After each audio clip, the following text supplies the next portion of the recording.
Tumekuja kuzungumza na mkandarasi wetu, mradi sasa ukamilike tarehe 15 mwezi wa kwanza mwaka 2026.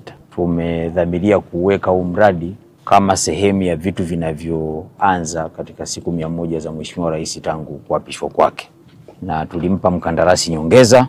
Baada ya hapa sasa tutaanza kuchukua hatua kwa mujibu wa mkataba za kumwadhibu mkandarasi kwa kuchelewesha mradi. Tumefanya naye kazi kwa ubinadamu wa kutosha, na kitakachofuata sasa ni kufungua vitabu na kuadhibiana kwa mujibu wa sheria.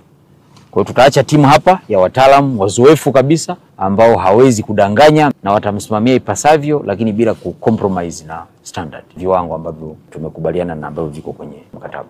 Ndio sababu ya kutuleta hapa.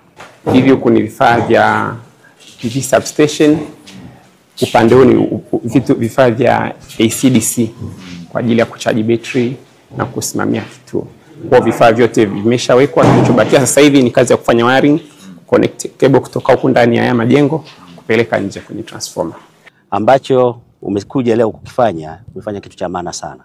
Kwani uwepo wako hapa ni kuongeza msukumo wa kukamilika kwa mradi huu. Yale maelekezo ambayo umeyatoa pamoja na watumishi ambao wako hapa wa TANESCO pamoja na kampuni ya Sinohydro ifanye kazi na ikamilishe kwa wakati, ili sasa ndani ya siku 100 za Mheshimiwa Rais mradi huu uweze kuanza kazi kwa ajili ya kupunguza uhaba wa upatikanaji wa umeme kwa wananchi wa Tanzania.